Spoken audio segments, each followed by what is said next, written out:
আসসালামু আলাইকুম, কেমন আছেন? আমি সুমন। আজকের ভিডিওতে আমি আপনাদেরকে নিয়ে যাব বাংলাদেশের অত্যন্ত ব্যস্ত নগরী নারায়ণগঞ্জ জেলার হার্ট পয়েন্ট খ্যাত ডিএনডি লেকে, যার অবস্থান রাজধানী ঢাকা থেকে 16 কিলোমিটার পূর্বে, ঢাকা চট্টগ্রাম মহাসড়ক হতে প্রায় 2 কিলোমিটার দক্ষিণে। এখানে লেকের পাশাপাশি আমরা জানবো এই জেলার ইতিহাস ও ঐতিহ্য। মুঘল আমলেরও পূর্বে সিদ্ধিরগঞ্জ বাণিজ্যিক অঞ্চল এবং নদীবন্দর হিসেবে পরিচিত ছিল। ব্রিটিশ ইস্ট ইন্ডিয়া কোম্পানি এই অঞ্চলকে আধুনিক শিল্পনগরী, বাণিজ্যিক নগরী হিসেবে গড়ে তোলার উদ্দেশ্যে 1876 সালের 8 সেপ্টেম্বর লক্ষা নদীর পূর্ব পার পশ্চিম পারের মোট 4.5 কিলোমিটার এলাকা নিয়ে নারায়ণগঞ্জ পৌরসভা ঘোষণা হয়। আর এই পৌরসভার প্রথম চেয়ারম্যান হিসেবে নির্বাচিত হন মিস্টার এইচ.টি. উইলসন। বাস ট্রেন বা গাড়ি দিয়ে যে কোনো মাধ্যমে আসুন, আপনি খুব সহজেই এখানে পৌঁছাতে পারবেন। এবার আসুন মূল কথায়। আমি যখন লেক পারে পৌঁছালাম, আমি সরাসরি আমার চোখের সামনে এক ব্যস্ততম নগরীতে এমন অসাধারণ সৌন্দর্য মণ্ডিত লেক দেখতে পেয়ে সারাদিনের ক্লান্তি যেন এক নিমিষেই শেষ হয়ে গেল। সত্যি কথা বলতে এটি একটি স্থায়ী ছবির মতো ছিল। আমি একটি শান্ত এবং নিরাপদ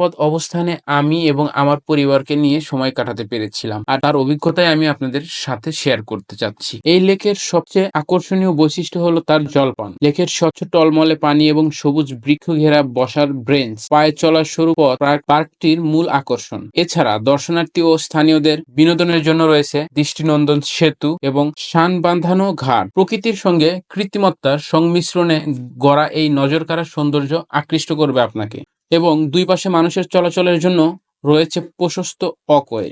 এই ইট পাথরের নগরীতে হাজারো ব্যস্ততা শেষে বিশুদ্ধ বাতাসে কিছু সময় বুক ভরে পিওর ও অথেন্টিক বাতাস নিতে প্রতিদিন সকল বয়সী মানুষ ছুটে আসে লেক পারে, পরিবার নিয়ে অবসর সময় কাটাতে এবং এর নিখুঁত সৌন্দর্য উপভোগ করতে। চাইলে আপনিও আপনার পরিবারকে নিয়ে চলে আসতে পারেন এই লেক পারে কিছু সময় উপভোগ করার জন্য এবং সুন্দর সময় ব্যয় করার জন্য। সৌন্দর্য বর্ধনের পাশাপাশি পরিবেশের ভারসাম্য রক্ষা এবং বৃষ্টি পানি ধারণের জন্য সংরক্ষিত জলধারা হিসেবে কাজ করে এই লেক। সৌন্দর্য বর্ধনে নির্মিত হয়েছে দৃষ্টিনন্দন সেতু, ওভারব্রিজ, ভাসমান মঞ্চ, নৌকা চালানোর ঘাট, ওয়াটার গার্ডেন, বসে সময় কাটানোর জন্য রয়েছে ব্রেঞ্চ।